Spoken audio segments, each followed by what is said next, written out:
अब हमारे साथ जुड़ रहे हैं एक बहुत ही खास शख्स। अगर भारत में क्रिकेट एक धर्म है तो ये उस धर्म के गुरु ही नहीं है, उस धर्म के भगवान माने जाते हैं। बहुत खुशी हो रही है कि हम आज सचिन तेंदुलकर से बात कर पा रहे हैं। सचिन, सबसे पहले तो भारत वहाँ साउथहैम्पटन में तैयारी कर रहा है और आप यहाँ लग रहा है कि मैदान में उतरने की तैयारी कर रहे हैं। कहाँ पर हैं आप? मैं हूँ यहाँ पे नई मुंबई में डीवाई पाटिल स्टेडियम, जहाँ पे हमारी एकेडमी है, Tendulkar middle sex global academy. तो यहाँ बच्चे खेल रहे हैं, बारिश हो रही है, हल्की हल्की बारिश चल रही है, मगर बच्चों ने खेलना रोका नहीं। मैं भी यही करता था जब मैं छोटा था। तो ये एक पैशन है। और मैं बिल्कुल जानता हूँ कि बच्चे क्या सोच रहे हैं फिलहाल, क्योंकि कोविड के समय थोड़े रिस्ट्रिक्शंस थे।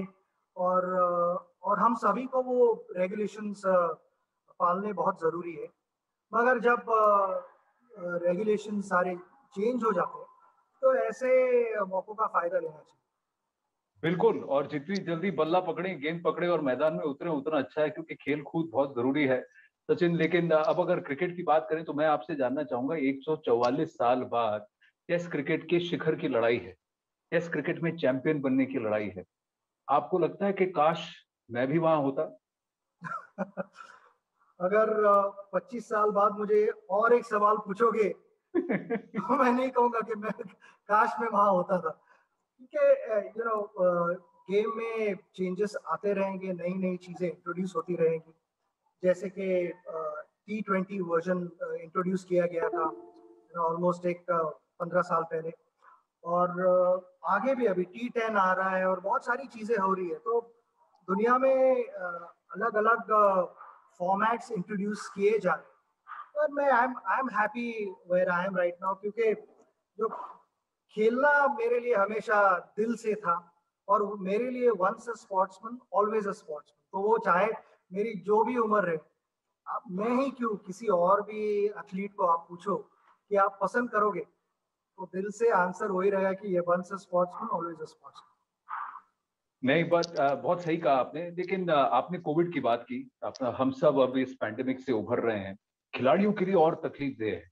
आपने एक सीरीज खेली थी, रोड सेफ्टी सीरीज, तब आपको समझ में आया होगा कि बायो बबल की इंपॉर्टेंस, अहमियत क्या है। अब ये जो टीम है अब वहां गई है एक बायो बबल में, और फिर उसके बाद बिना प्रैक्टिस मैच के या एक वार्म अप सीरीज के एक शिखर की लड़ाई लड़ने वाली है न्यूजीलैंड से। कितना मुश्किल होगा ये, और कितना डिफिकल्ट होता है मेंटली? बायो बबल में रहना बहुत मुश्किल है। एक मेरे लिए एक छोटा सा एक्सपीरियंस था, मगर ये सारे प्लेयर्स उनके लिए पिछले ऑलमोस्ट 15-16 महीने से बायो बबल में रह के ही टूर्नामेंट्स खेल रहे हैं। तो it's not easy at all. सारे फैमिली मेंबर्स से दूर रहना, अपने दोस्तों से दूर रहना, किसी से मिल नहीं पाना, ये मुश्किल चीज़ है। क्योंकि अगर आपको ग्राउंड पे एक अच्छा प्रदर्शन दिखाना है तो बहुत सारी चीज़ें जो ऑफ द फील्ड होती है, अपने पेरेंट्स के साथ टाइम बिताना, अपने फैमिली मेंबर्स के साथ, बाकियों के आई मीन बाकी फैमिली मेंबर्स के साथ टाइम बिताना, दोस्तों से मिलना, उनके साथ बैठ के गपशप करना, चाय पीना, ये सारी चीजें they add to what you do on the field. आप जब मेंटली रिलैक्स होते हो तो एक आपका प्रदर्शन एक अलग लेवल पे होता है। मगर ये चैलेंजेस ऐसे हैं जैसे जो सारी दुनिया फेस कर रही है। और हम ट्राई कर रहे हैं कि जो भी बेस्ट फॉर्मूला रहे वो हम इस्तेमाल करें और आगे बढ़ते रहें। प्रैक्टिस मैचेस नहीं मिले हैं, मुझे पता है। मगर कभी कभी मेंटली भी आप प्रिपरेशन कर सकते हो। It is not just about physical preparation. Physical preparation is important, कि ग्राउंड पे जाके कुछ गेंदों का सामना करना, अगर बॉलर अच्छा स्पेल डाल रहा है तो वो स्पेल कैसे खेल के निकालना है, ये सारी चीजें। सो मैं कहूँगा कि एक जो मेंटल जो एक प्लानिंग होती है और जो एक फिजिकल जो एग्जीक्यूशन होता है, जाके जब बॉडी जो आपका दिमाग कह रहा है वो सुनने लगती है और उसी तरह से रिस्पॉन्ड करती है, इसीलिए हम प्रैक्टिस मैचेस खेलते हैं। वो प्रैक्टिस मैचेस हो नहीं पाए हैं जितने चाहिए उतने। मगर जो भी बेस्ट ऑप्शन अवेलेबल था हमारे लिए, वो बीसीसीआई ने ऑप्शन प्लेयरों के सामने रखा है। मैं यही कहना चाहूंगा प्लेयरों को कि पीछे के स्टेप्स भूल जाए, आगे के स्टेप्स पे ध्यान रखें, क्योंकि सारी दुनिया का ध्यान आगे वाले स्टेप्स पे है। 18 तारीख literally I mean it's round the corner. और ये कल से जो अगले 5 दिन क्या करेंगे प्लेयर्स, टीम क्या करेगी, दैट विल मैटर। जी, बहुत सही कहा आपने। पर बनिस्बत इसके न्यूजीलैंड कम से कम 2 मैचेस वहां वार्म अप खेल चुका है, तो थोड़ी सी उसकी एक्लिमेटाइजेशन बेटर है। अगर आप एक मैन टू मैन कंपैरिजन करेंगे, तो सचिन आपको क्या लगता है कि भारत कहाँ पर स्ट्रांग है और न्यूजीलैंड कहाँ पर स्ट्रांग है? कहाँ पर हमें थोड़ा सा ध्यान रखने की जरूरत है? मैं कहूंगा दोनों टीम इक्वली बैलेंस्ड है। बैटिंग देखी जाए तो मैं कहूँगा हमारी बैटिंग स्ट्रांग है। बॉलिंग में दोनों टीमें है ना, चार चार बॉलर से खेलेगी या 5 बॉलर से खेलेगी। न्यूजीलैंड भी वैसे ही दिखता है कि एक स्पिनर खेलेगा शायद और 4 सीमर खेलेगा। और हमारा कॉम्बिनेशन मुझे ऐसे फील होता है, मैं नॉर्मली उस उस उन सारी चीजों में मैं पढ़ता नहीं हूँ कि क्या कॉम्बिनेशन, मगर ऐसे दिखता है कि हमारे 2 स्पिनर्स भी बैटिंग कर सकते हैं या चौथा सीमर भी अगर खिलाएंगे तो उसने भी क्रूशल रन्स बनाए हुए ऑस्ट्रेलिया में जब हम जीते तब। तो जो भी कॉम्बिनेशन जो टीम मैनेजमेंट और की डिसाइड करे वो। मगर एक्लेमेटाइजेशन की जो आपने बात की उसमें मैं कहूंगा कि शायद न्यूजीलैंड हमारे आगे है वहां पे, क्योंकि न्यूजीलैंड में भी ऐसा ही वेदर होता है, ऐसे ही कंडीशंस होते हैं। उसी वजह से मैं कहूंगा ये नहीं कि न्यूजीलैंड यहाँ आके 2 टेस्ट मैच खेलिए, मगर न्यूजीलैंड अगर आप देखो तो वहां पे कंडीशंस ऐसे ही होते हैं इंग्लैंड जैसे। यही मैच अगर कहीं यूएई में होता तो मैं कहता कि भारत को वो एडवांटेज है in spite of New Zealand spending. अगर वो 2 टेस्ट मैचेस पहले जाके यूएई में भी खेल लेते तो भी मैं ये कहता कि भारत एक्लेमेटाइज जल्दी हो जाएगा ये सारे कंडीशंस को। तो फिलहाल वो एडवांटेज शायद न्यूजीलैंड के पास। हाजी, अगर अगर मैं आपसे पूछूं, Rose Bowl, Southampton, Dukes ball है, तो 15 मेंबर्स के स्क्वाड में आप किनको चुनेंगे? और थोड़ा सा जरा बताइए विस्तार से कि स्पिन की भूमिका, क्योंकि आपने स्पिनर्स की बात की, 2 स्पिनर्स की भी बात की, तो मैं आपसे जानना चाहूंगा। नहीं, मैंने ऐसे ही कैजुअली बात की, मैं सजेस्ट नहीं कर रहा था कुछ भी, मगर एक क्लैरिफिकेशन मैं देना चाहता हूँ कि दुनिया में सब जगह यही डिस्कशन हो रहा है कि स्पिनर्स को उतना असिस्टेंस नहीं मिलेगा विकेट से जैसे कि हमारे यहाँ होम कंडीशंस में होता है। मगर यहाँ पे इन दी एयर उतनी हेल्प होती नहीं है, ड्रिफ्ट होती है थोड़ा बहुत। You can get the ball to go away, या कभी कभी बिल्कुल बैट्समैन की तरफ आप बॉल डाल सकते हो हवा में। मगर इंग्लिश कंडीशंस में अगर ऑफ द पिच हेल्प नहीं मिल रही है तो इन दी एयर ज्यादा हेल्प होती है इंडियन कंडीशन से। और क्वालिटी स्पिनर अगर गेंदबाजी कर रहा है तो वो यही सोचेगा कि इन दी एयर क्या कौन सी चीजें मैं एक्सप्लॉइट कर सकता हूँ। तो अगर ड्यूक बॉल को अच्छी तरह से मेंटेन किया हो, एक तरफ अच्छी शाइन हो, तो स्पिनर इन दी एयर भी डिसीव कर सकता है बैट्समैन को। ये जरूरी नहीं है कि अगर ऑफ स्पिनर बॉलिंग कर रहा है तो ऑफ द पिच बॉल को टर्न करे और बाउंस करे और इनसाइड एज लेके शॉर्ट लेग पे ही आउट करे। There are multiple other options कि वो ऑप्शंस को भी एक्सप्लोर करना जरूरी होता है। और वो इंग्लिश कंडीशंस मौका देती है, क्योंकि अगर आप देखो तो हाँ मैं कहूंगा कि उतने सक्सेसफुल नहीं रहे कंपेयर टू इंडियन कंडीशंस में। मगर जो क्वालिटी स्पिनर्स है वो इंग्लैंड में भी जाके सक्सेसफुल रहे हैं, क्योंकि वो they have been able to exploit those in the air conditions, किस तरफ बॉल को ड्रिफ्ट करवाना है, and that applies to both our spinners. तो आपकी चॉइस क्या होगी प्लेइंग 11 की? विकेट ना मैंने देखी है ना आपने देखी है, हम मीलों दूर दोनों बैठे हैं। सिर्फ ये लूज कमेंट हो जाएगा अगर मैंने कहा कि ओके ये कॉम्बिनेशन। मगर this is a strong case मैं कहूंगा कि जहाँ पे 3 सीमर और 2 स्पिनर, क्योंकि 2 स्पिनर बैटिंग भी कर लेते हैं और वो इम्पोर्टेंट पार्टनरशिप हो जो क्रूशल रन्स होते हैं डाउन द ऑर्डर वो बना सकते हैं। मगर इवेंचुअली जो टूर पे जो मैनेजमेंट है वो ही डिसाइड करेंगे और उन्होंने ही डिसाइड करना चाहिए। हमारे सिर्फ ओपिनियंस हो सकते हैं यहाँ बैठ के, दैट दैट इज फाइन, क्योंकि पता नहीं कि आज आज अगर ग्राउंड्समैन डिसाइड करता है कि मैं पिच को वाटर करूंगा और कल सुबह पिच कुछ अलग ही दिखे, तो उस हिसाब से मैं कहूँगा कि अपनी मैनेजमेंट जरूर पिच कंडीशंस को देख के और वेदर भी जो अगले 4-5 दिन कैसे रहेगा उसको देख के टीम डिसाइड। बहुत सही बात कही आपने, लेकिन ये एक वन ऑफ केस है, पहली बार सबके लिए है, नया एक्सपीरियंस है सबके लिए, क्योंकि एक ही टेस्ट है और इसमें जो जीता वो सिकंदर। अब लेकिन ऐसे केस में टॉस की भूमिका कितनी इंपॉर्टेंट हो जाएगी सचिन, और क्या ये प्ले करेगा? टॉस की भूमिका तभी इम्पोर्टेंट हो जाएगी अगर पिच कुछ ज्यादा ही डैम्प हो या ज्यादा ही ड्राई हो, तब टॉस बिकम्स इम्पोर्टेंट। क्योंकि अगर ज्यादा ड्राई रहेगा तो ये साफ जाहिर है कि जो भी टॉस जीतेगा वो बैटिंग करेगा।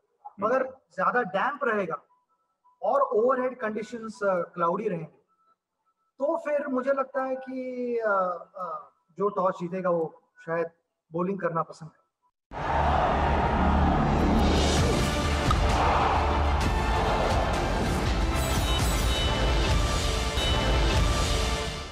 दो बहुत ही उम्दा खिलाड़ी हैं जो टीम का नेतृत्व कर रहे हैं दोनों तरफ से, विराट कोहली और केन विलियमसन।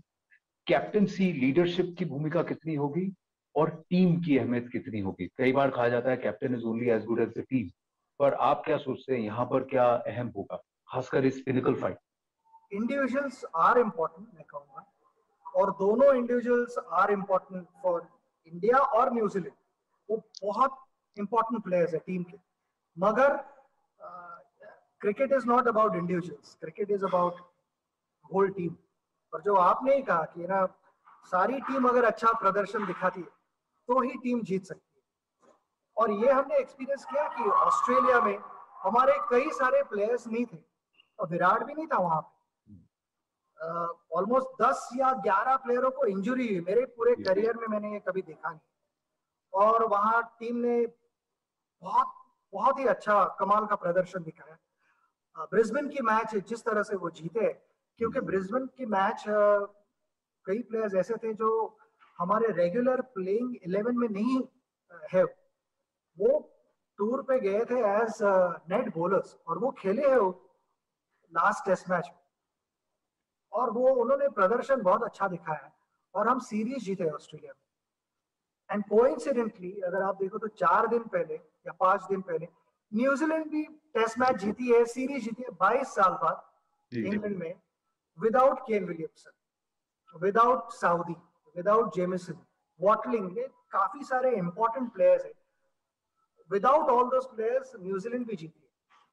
तो दोनों टीम से मुझे यही पता लगता है कि ना, अगर आपकी बेंच स्ट्रेंथ अच्छी हो, you can still go out and play together as a team, because individuals रहेंगे, they will contribute और फिर वो बाजू हो जाते हैं, मगर टीम वहां पे हमेशा रहती है।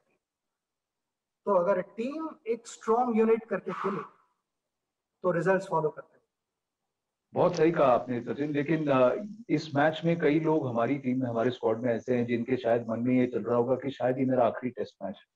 कई बार हमने देखा, आपने जब ब्रिस्बेन की बात की तो जज्बे की बात की, जो नेट पे बॉलर्स हैं उन्होंने आके मैच जिताया, क्योंकि उनमें एक जज्बा था कि भाई मुझे मौका मिला है तो मैं मौके पे चौका मारूं। ऐसे में आप टीम को क्या मैसेज देना चाहते? मैं कहूंगा आखिरी टेस्ट मैच तभी सोचे जब ये वर्ल्ड चैंपियनशिप फाइनल है, WTC फाइनल।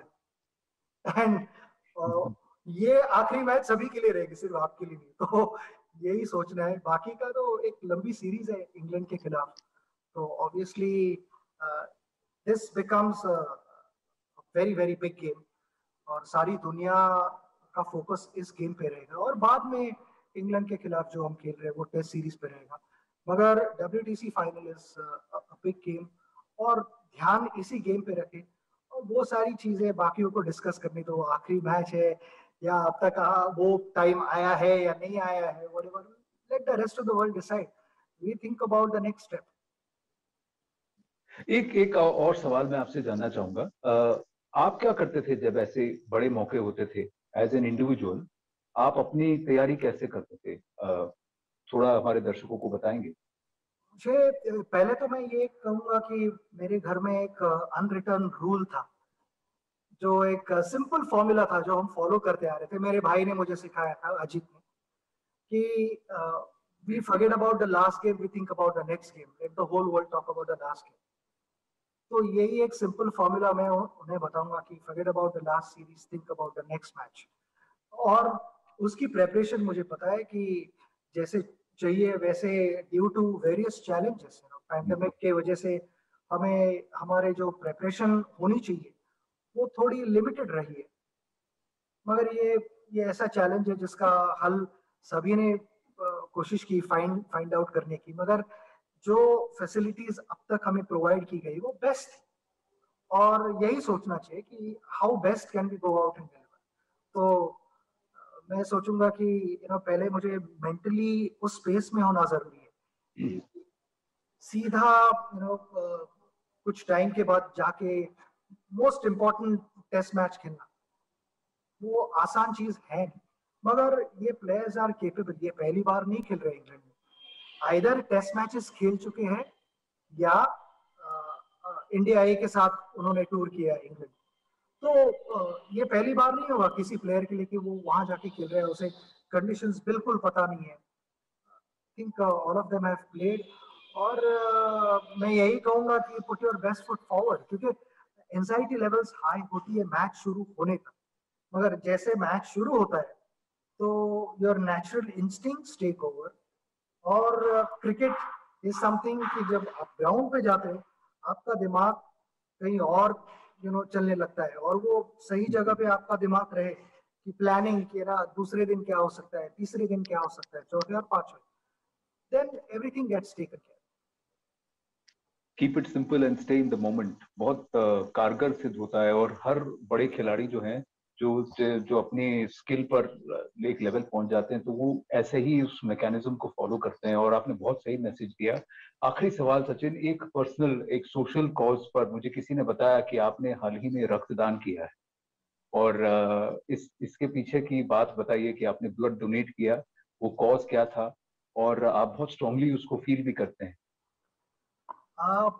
मेरा एक पर्सनल एक्सपीरियंस रहा यहाँ पे, जहाँ one of my family members उनकी सर्जरी हुई, और काफी बड़ी सर्जरी हुई, ब्लड लॉस भी हुआ, और हम सब पैनिक कर रहे थे कि ना हमें ब्लड मिल जाए, क्योंकि इतना ब्लड लॉस हुआ। और उस समय किसी अननोन पर्सन ने आके ब्लड डोनेट किया। मुझे पता नहीं, मैं ऑन रिकॉर्ड कहना चाहूंगा जो भी वो आदमी है उन्हें मैं थैंक यू कहना चाहूंगा, क्योंकि ऐसे मौके पे आप आए हो और ब्लड डोनेट किया है जिससे मेरे फैमिली मेंबर की जान बची। तो इसीलिए 14 तारीख को मैं और मेरी सारी टीम हमने डिसाइड किया कि वर्ल्ड ब्लड डोनर्स डे पे हम ब्लड डोनेट करेंगे। और कोइंसिडेंटली हमने आर्टिकल भी पढ़े थे कि मुंबई में ब्लड बैंक्स में ब्लड बहुत कम है, और ये सिर्फ मैं मुंबई की बात कर रहा हूँ क्योंकि आर्टिकल मुंबई के बारे में था, मगर मेरा मैसेज यही रहेगा सभी को कि हमारे देश में कहाँ भी ब्लड बैंक्स में अगर ब्लड कम रहे तो जरूर जाके डोनेट कीजिए। पहले तो मैं कहूंगा कि ब्लड कम होना ही नहीं चाहिए, ये एक नोबल कॉज है ये, और ये मुश्किल चीज है नहीं कि आप जाके डोनेट कर सकते हो ब्लड। डॉक्टर का एडवाइस जरूर लीजिएगा, क्योंकि कभी कभी हेल्थ प्रॉब्लम्स होते हैं, and I can understand that, मगर ये एक नोबल कॉज है। यहाँ पे अगर आप जाके किसी को मदद करोगे, क्योंकि मुझे और मेरी टीम को पता नहीं कि हमारा ब्लड किसको दिया जाएगा, मगर कोई एक नीडी आदमी रहेगा उनको ये ब्लड दिया जाएगा, और ये एक अलग अलग ही सेटिस्फैक्शन मिलेगा हमें। तो मेरी यही रिक्वेस्ट है सभी को कि ब्लड डोनेट कीजिए।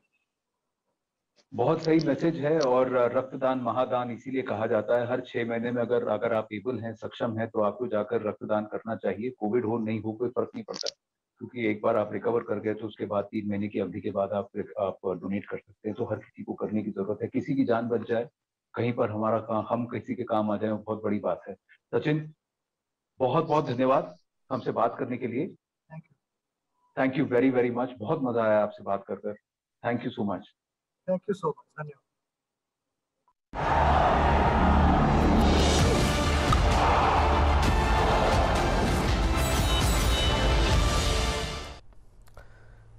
आणि या सुपर एक्सक्लुझिव्ह नंतर आपण जाणार आहोत थेट एका पत्रकार परिषद जिथे भाजप नेते बावनकुळे आणि पंकजा मुंडे उपस्थित आहेत। कारण मी चक्काजाममध्ये असणार आहे। काही ओबीसी नितीन राऊत असतील, विजय वडेट्टीवार असतील, आता छगन असतील, सगळे सत्तेतले मंत्री आहेत। पदोन्नतीचा विषय असेल आणि असे अनेक विषय, मराठा आरक्षणापासून पदोन्नती असेल, नियम बदलतायत, पण हे मंत्री फक्त म्हणजे काय तुम्ही भूमिका कशी बघताय? कारण आरक्षण रद्द करण्यापर्यंत बदल केली आहे आणि कुणी काही करत नाहीये. मंत्र्याला भरपूर पॉवर असते, सरकारला फार मोठी पॉवर असते आणि त्या पॉवरच्या बळावर त्यावेळी निर्णय क्षमता आमच्यामध्ये होती, योग्य निर्णय करण्याची आमच्यामध्ये क्षमता नाही, आमची नियत होती आणि म्हणून आम्ही त्यावेळी हे आरक्षण टिकवून धरण्याच्या दृष्टीने पावलं उचलली, अध्यादेश काढले. यांची मानसिकता नाही आणि म्हणून तो अध्यादेश लाभ झाला. ते स्वतःची बाजू, आपल्या राज्याच्या ओबीसींची बाजू सुप्रीम कोर्टामध्ये मांडू शकले नाही, म्हणून ओबीसींचं आरक्षण गेलेलं आहे. आणि त्यामुळे आता मंत्री जे आहेत त्यांना आंदोलन करायची काय आवश्यकता आहे? त्यांना निर्णय करायची आवश्यकता आहे. तो निर्णय त्यांनी तात्काळ करावा, त्याशिवाय आम्ही निवडणुका होऊ देणार नाही आणि याबद्दल आम्ही न्यायालयामध्ये धाव घेणार. काही मागासवर्गीय आयोग तयार केला गेलाय, मागासवर्गीय आयोग तयार केलाय. तर दुसरीकडे छगन भुजबळ असं सांगतायत की कोरोना असल्यामुळे इम्पेरिकल डाटा तयार करता येणं सध्या राज्याला शक्य नाहीये, असं स्टेटमेंट आहे त्यांचं. कोरोना असल्यामुळे इम्पेरिकल डाटा राज्याला करता येणं शक्य नाही, हे स्टेटमेंट मला वाटतं की मला मान्य नाही. कोरोनाच्या धर्तीवर आपण अनेक गोष्टी चालू आहेत. कोरोनाच्यामुळे आपण कोरोनाचे बंधन पाळून अनेक गोष्टी करता येईल, जे आपण बाकीच्या गोष्टी कोरोनाच्या धर्तीवर आपण सगळे बंधनं काढून करतो. तर मग इम्पेरिकल डाटाच्या बाबतीत का? त्यामुळे इम्पेरिकल डाटाचा आणि कोरोनाचा संबंध लावणं अयोग्य. आता ते मुख्यमंत्री आणि तुमचे खरं तर जुने सहकारी, त्यांना या सगळ्यांबद्दल म्हणजे एवढं सगळं होतंय आणि इतर मंत्री त्यांच्या मंत्रिमंडळाचे मंत्री आंदोलन करतायत, असं वाटतंय कुठेतरी की त्यांना याबद्दल काही माहित नाहीये किंवा गाफील ठेवलं जातंय, अधिकारी करतायत? मला असं वाटतं, मला हा प्रश्न वेळोवेळी विचारला जातो. मी हे सांगितलंय की मुख्यमंत्र्यांना गाफील ठेवत असतील तर ही काही राज्याच्या दृष्टीने चांगली गोष्ट नाही आणि मुख्यमंत्र्यांचं याच्यामध्ये लक्ष नसेल तर ही सुद्धा चांगली गोष्ट नाही. म्हणून एकदा मुख्यमंत्र्यांनाही मी वेळ मागते की आम्हाला वेळ द्या, आम्ही मंत्री म्हणून तो विषय हाताळलाय, आम्ही याच्यामध्ये काय करता येईल आम्ही सूचना देऊ शकतो ना. कारण जेव्हा तुम्ही एखादा निर्णय घेता राज्याच्या हिताचा, तेव्हा तुम्ही एक समिती जेव्हा गठीत करता, मग ती कोणती असेल, ओबीसीची असेल, आणखी काही विषयाची असेल, त्याच्यामध्ये काही सूचना घ्यायला काय हरकत आहे? सूचनाच तुम्हाला घ्यायच्या नाही कोणाच्या, तर हे योग्य नाही. मी मुख्यमंत्र्यांना विनंती केली आहे, मी त्यांची वेळ मागितली, नक्कीच त्यांना जाऊन भेटून या विषय त्यांच्या समोर आणून देतो. बघू ते गाफील का दुर्लक्ष करतात. मला तर तुम्हाला कळवेल. सुप्रीम येतं की मतदार याद्या तयार करण्यासाठी अनेक शाळांना पत्र पाठवण्यात आलेले आहे, त्यांचे जे निवडणूक अधिकारी आहे किंवा मतदार याद्या गोळा करण्यासाठी. फेब्रुवारीमध्ये ज्या महानगरपालिकांच्या निवडणूक आहेत त्या पार्श्वभूमीवर ही सगळी प्रक्रिया सुरू झाली आहे, ज्याला शिवसेनेचं पाठबळ आहे असं दिसून येतं. मतदार याद्या गोळा करणं हा टोटली विषय आहे. निवडणूक होणार आहे का नाही हा विषय आमचा आता सध्या फोकस आहे आणि आमचा विषय हा मर्यादित आता याच्याबद्दलच आम्ही बोलतो. एकंदरीत भाजप ओबीसी आरक्षणासंदर्भात मोर्चा करण्याची भाजपची भूमिका खूप लेट झाली नाही का? कारण की नाही, भाजपची भूमिका ज्या दिवशी निकाल लागला, ज्या दिवशी रिव्ह्यू पिटिशन फेटाळली, त्या दिवशी नागपूरमध्ये, बुलढाण्यामध्ये संजय कुटे यांनी, नागपुरात मी, माननीय टिळेकरनी पुण्यामध्ये, महाराष्ट्रभर आंदोलन सुरू केले आम्ही. आजही आंदोलन सुरू आहे. पण 26 तारखेचं आंदोलन हे चक्का जाम आंदोलन आहे. आंदोलन सुरू झालंच आहे, आम्ही आंदोलन सुरू केलेच आहे. पण कोरोनाचा एवढा मोठा पीक होता त्या काळामध्ये, त्या काळामध्ये आम्ही सांकेतिक आंदोलन केले. हे आंदोलन आता चक्का जाम राहणार आहे. महाराष्ट्रात 1000 ठिकाणी चक्का जाम आंदोलन होणार आहे. सुप्रीम कोर्टानं हे एकूणच आरक्षण काढलेलं आहे. अशामध्ये मुख्यमंत्र्यांनी राज्यासाठी वेगळं धोरण करावं ही मागणी देखील सत्ताधारी मंत्री करतायत, ते शक्य आहे? सुप्रीम कोर्टाने आरक्षण काढलंय हे आम्हाला मान्य नाही. आमचं म्हणणं आहे की सरकार आपली बाजू मांडण्यामध्ये असफल ठरलेलं आहे आणि त्या क्षमता त्यांनी आपली वापरली नाही आणि ओबीसींकडे दुर्लक्ष केलेलं आहे. त्यामुळे जर आपण ती बाजू मांडू शकलो असतो, जर आमचं सरकार असं आम्ही जर टिकवू शकलो, तर हे सरकार का नाही टिकवू शकत हा प्रश्न आज ओबीसी महाराष्ट्राचा विचारत आहे. त्यामुळे हे कधीतरी केंद्रावर ढकलायचं, कधी कोर्टावर ढकलायचं, हे या सरकारच्या आता इथे डाळ शिजणार नाही.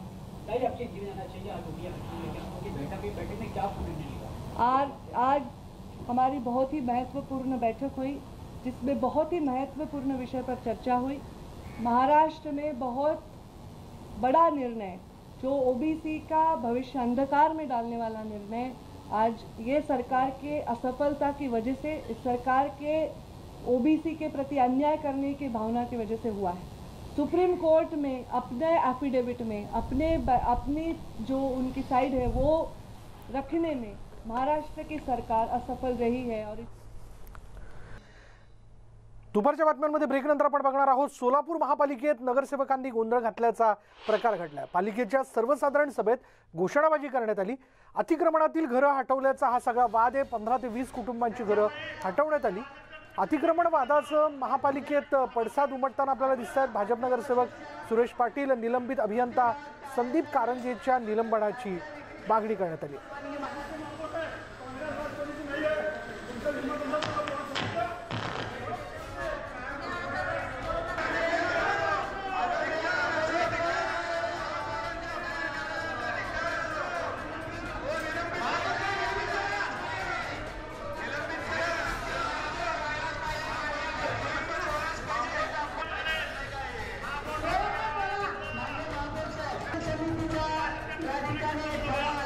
भाजप नगरसेवक सुरेश पाटील यांना निलंबित करण्यात आल्याचं आपण बघतोय। पालिकेच्या सर्वसाधारण सभेत आज घोषणाबाजी करण्यात आली। 15 ते 20 कुटुंबाची घरं हटवण्यात आली आहेत, तो सगळा हा वाद आहे।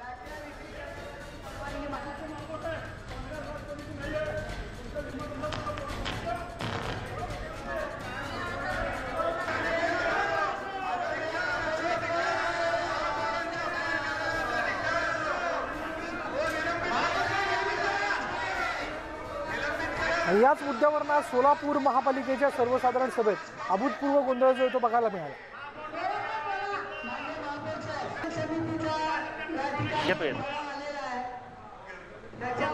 आहे कारण माझ्या पक्षाचे महापौर ज्यांना महापौर करण्यासाठी मी होतो, ज्यांना महापौर करण्यासाठी जास्त प्रयत्न मी केलो, त्या महापौरांनी परवाचा राग काढून मला जर निलंबित केलं असेल, मी त्याचा निषेध केलेला आहे। आणि याचबद्दल आपण बोलणार आहोत। आमचे प्रतिनिधी सागर सुरोसे आपल्या बरोबर आहेत। सागर, नेमकं काय कारण की आज महापालिकेच्या सर्वसाधारण सभेत भाजपच्या नगरसेवकांनी एवढा मोठा गोंधळ घातला? विशाल, खरं तर आपण पाहतोय की सोलापूर शहर हे स्मार्ट सिटी म्हणून देखील सोलापूर महानगरपालिका त्याला क्वालिफाय झाली, पहिल्या 10 शहरांमध्ये क्वालिफाय झाली। मात्र असं असलं तरी ज्या महापालिकेमध्ये भाजपची सत्ता आहे, भाजपच्याच महापौर आहेत, त्याच महापालिकेच्या सभागृहामध्ये खरं तर मुख्य सभा होती आणि त्या सभागृहामध्येच भाजपचेच माजी सभागृह नेते आणि आजी नगरसेवक यांनी या ठिकाणी अशा पद्धतीचं गैरवर्तन जे आहे ते या ठिकाणी केलेलं आपल्याला पाहायला मिळतंय। हातातला बोलता बोलता हातातला माईक जो आहे तो रागाने फेकून दिला। काँग्रेसच्या नगरसेविका ज्या आहेत त्यांनी त्यांना सपोर्ट केला की त्याचे माईकच्या वायर वगैरे काढल्या आणि अशा पद्धतीने एकंदरीत महापौरांवरचा जो काही राग आहे, जो काही त्रागा आहे, तो या ठिकाणी या माईक फेकण्यावरून झाला। आणि केवळ एवढ्यावरच ते थांबले नाहीत, खरं तर त्यानंतर त्यांनी सभागृहामध्येच महापौरांच्या दालनासमोर जाऊन किंवा महापौरांच्या डायसमोर जाऊन त्यांना अरेरावीची भाषा सुरू केली आणि त्यामुळे एकंदरीतच असभ्यतेचं वर्तन जे आहे ते भाजपच्या या नगरसेवकाकडून झालेलं आपल्याला पाहायला मिळेल। खरं तर सुरेश पाटील हे नगरसेवक जे आहेत ते खूप ज्येष्ठ नगरसेवक आहेत, भाजपचे प्रमुख नेते देखील ते मानले जातात महानगरपालिकेमधले। मात्र असं असताना त्यांचं जे वर्तन आहे त्यामुळे कुठेतरी भाजपचे जे काही असभ्यपणा आहे तो या पूर्ण सभागृहाने पाहिला। बरोबर आहे, सभागृहाचे काही नियम असतात, सभागृहाचं पावित्र्य आपण राखलं पाहिजे। अशा वेळी हे वर्तन निश्चितच गैर म्हणता येईल जे आपण दृश्यांमध्ये बघतोय। याचबद्दल आपण बोलणार आहोत। भाजप नगरसेवक शिवानंद पाटील आपल्या बरोबर आहेत फोन लाईनवरती। शिवानंद पाटीलजी, आपल्याच पक्षाचे एक नगरसेवक अशा पद्धतीने सभागृहात वर्तन करतात, हे योग्य आहे का? खरं तर साहेब, आपण हे दुसऱ्यांदा घडत आहे सन्मान्य सुरेश पाटील यांच्या बाबतीमध्ये आणि वारंवार आम्ही पक्षश्रेष्ठीने कळवलेलं आहे। त्यानंतर ही वागणूक केल्यानंतर आज सभागृहामध्ये सर्व पक्षांनी, महिला असेल, सर्व पक्षांनी एकत्र येऊन महापौरांना विनंती केल्यावर महापौरांनी आज त्यांना एक दिवसासाठी निलंबित केलेलं आहे। पण मग असं यापूर्वी देखील कधी सर्वसाधारण सभेत त्यांचं वर्तन राहिलेलं आहे? हो, यापूर्वी देखील या पद्धतीने अशी त्यांची वर्तन राहिलेली आहे। अशी नेमकी त्यांच्या मनात काय खतखत आहे? त्यांचं काय ऐकून घेतलं जात नाही किंवा महापौर तुमच्याच पक्षाचा आहे, त्यांना वेळ दिली जात नाही, असे काही कारण आहेत का? नाही, सुरेश पाटील खरं तर एक आमच्या 4दा निवडून आलेले आहेत, त्यांनी असं वागायला नाही पाहिजे मुळात। बर, खरं तर त्यांनी प्रत्येक वेळेला आमच्या जेव्हा महापालिका सत्ता आली त्यावेळेला त्यांनी सभागृह नेते म्हणून त्यांनी पहिल्यांदा त्यांनी हा पदभार घेऊन त्यांनी सगळ्यांना मिळून कामकाज केलेलं आहे। त्यानंतर सातत्याने पक्षामध्ये गाईडलाईन चांगली देत असताना अचानक ह्या पद्धतीने गेल्या 2-3 बोर्डापासून ह्या पद्धतीने वागणूक सुरेश पाटलांनी करत आहे। आम्ही वारंवार पक्षश्रेष्ठीने देखील कळवलेलं आहे या बाबतीमध्ये। आता खरं तर त्यांनी वागायला नाही पाहिजे होते। आज सर्व पक्षांनी मागणी केल्यानंतर आज महापौरांनी त्यांना आज एक दिवसासाठी निलंबित केलेलं आहे। कारण ह्या प्रश्न विचारणा पाठीमागचं कारण असं की महापौर आपला आहे, आपलीच सत्ता आहे, असं असताना आपल्याच नगरसेवकाचं काही ऐकून घेतलं जात नाही म्हणून तो असा एवढा उद्विग्न होतो किंवा त्रागा आणि संताप व्यक्त करतो. हा एक मेसेज इतर पक्षाच्या नगरसेवकांमध्ये जातो असं तुम्हाला वाटत नाही का? नाही, वारंवार असं म्हणण्यापेक्षा साहेब, आम्ही सातत्याने महापौर त्यांनी मागच्या टर्म देखील त्यांना बोलायला संधी दिली होती, या टर्म देखील त्यांना बोलायला संधी दिली होती ठरवतात. असं त्यांनी अशी वागणूक द्यायला नको पाहिजे होती, या पद्धतीने त्यांनी अशी वागायला नको पाहिजे होती. त्यांच्या मनात काय असंतोष आहे का? असंतोष म्हणण्यापेक्षा साहेब, साधारणतः 4 वेळा निवडून आलेला ज्येष्ठ नगरसेवक आहे, त्यांनी पक्ष संघटनेमध्ये काम केलेलं आहे, त्यांनी असं वागायला नको पाहिजे होती साहेब. बर, पण म्हणजे याबद्दल त्यांना काही वारंवार यापूर्वी देखील समज देण्यात आली होती? हो, मी पक्ष संघटनेला कळवलेलं आहे, वारंवार पक्ष संघटना त्यांच्यावर वारंवार त्यांनी सांगतायत आणि मी देखील या वारंवार पक्ष संघटनेकडे मी मागणी केलेली आहे. धन्यवाद आमच्याशी बोलल्याबद्दल. आपल्याबरोबर भाजप नगरसेवक शिवानंद पाटील होते. पुन्हा एकदा आपण जाणार आहोत सागरकडे. सागर, तू ऐकलं असशील की शिवानंद पाटील यांनी काय नेमकं उत्तर दिलेलं आहे आपल्या सगळ्या प्रश्नांना. त्यांनी म्हटलं की यापूर्वी देखील सभागृहात त्यांचं अशाच पद्धतीचं 2दा वर्तन राहिलेलं आहे.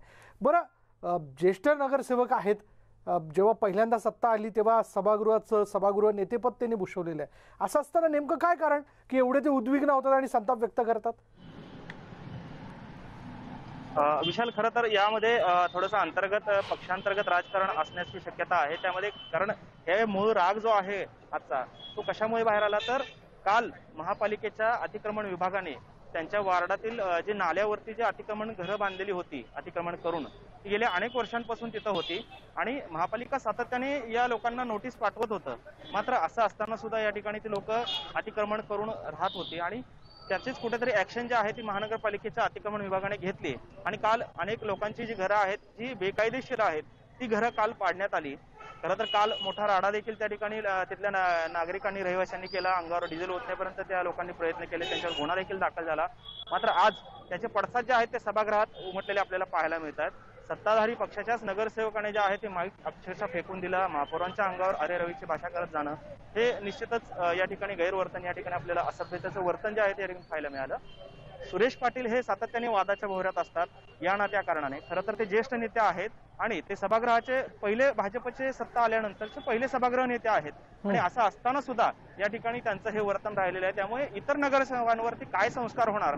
खरं तर भाजप नेहमीच संस्कार आणि इतर नैतिकतेच्या गोष्टी करतं. मात्र त्यांच्याच नगरसेवकाकडून जर अशा गोष्टी घडत असतील तर मात्र सभागृहाला किंवा नगरसेवकांना किंवा भावी राज्यकर्त्यांना, राजकारण्यांना आपण काय मेसेज देतोय, हा एक प्रश्न या ठिकाणी उपस्थित होताना आपल्याला पाहायला मिळतोय. विशाल, ब्रेकनंतर पाहूयात. आपल्याला होणाऱ्या वेदनेपासून तर आपण सर्वच त्रस्त असतो, पण आपली वेदना विसरून दुसऱ्यांच्या मदतीला धावणाऱ्यांनाच कायम लक्षात ठेवलं जातं. आम्ही बोलत आहोत कोंडागावच्या साक्षी ठाकूरबद्दल. साक्षी स्वतः एका गंभीर आजारानं त्रस्त आहे. असं असतानाही कोरोना काळात साक्षी आपलं कर्तव्य चोख पार पाडत आहे. आपल्या कामामधून तिनं एक दिवसही विश्रांती घेतलेली नाही.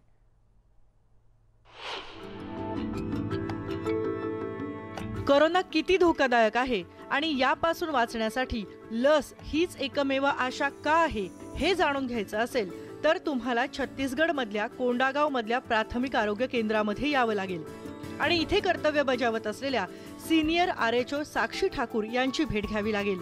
साक्षी गेल्या 12 वर्षांपासून रोमॅटिक आर्थरायटिस सारख्या गंभीर आजाराशी झुंज देत आहेत. असं असतानाही साक्षी एकही सुट्टी न घेता नागरिकांना लस देत आहेत.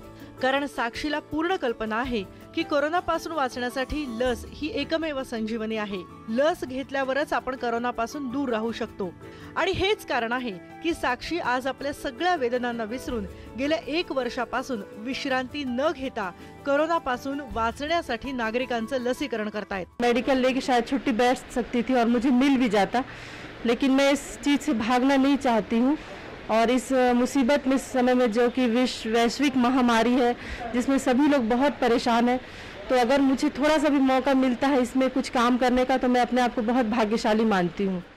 रोमॅटिक आर्थरायटिसमुळे साक्षीच्या हातांची बोटही वळली आहेत, पण लस देण्यासाठी हे हात उत्तमरित्या काम करतायत. विशेष म्हणजे लस घेण्यासाठी येणारे नागरिक हॉस्पिटलमध्ये पोहोचताच सगळ्यात आधी साक्षीबद्दल विचारपूस करतात. असं का? तर हे तुम्ही त्यांच्याच तोंडून ऐका. वो अपने दर्द को सब भूल के और पूरे तन्मयता से अपना सेवा देती हैं।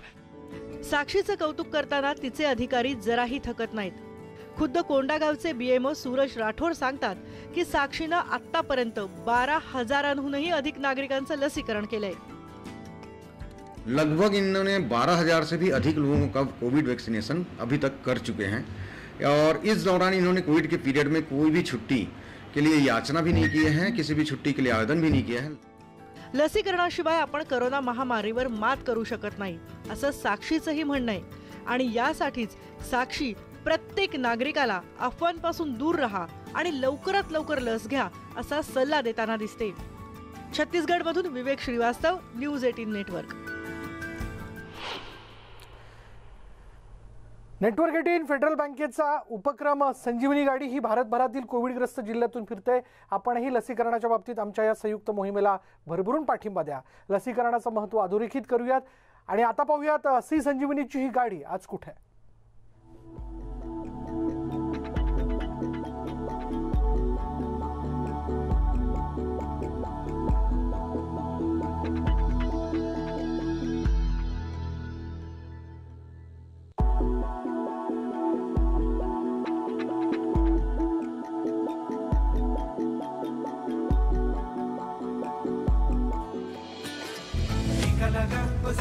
लगा जब अपनी बारी आए टीका लगा हो ये जो ढाल सी है वो कमाल सी है संजीवनी आई यहाँ टीका लगा जरा टीका लगा जरा टीका टीका टीका टीका लगाया क्या।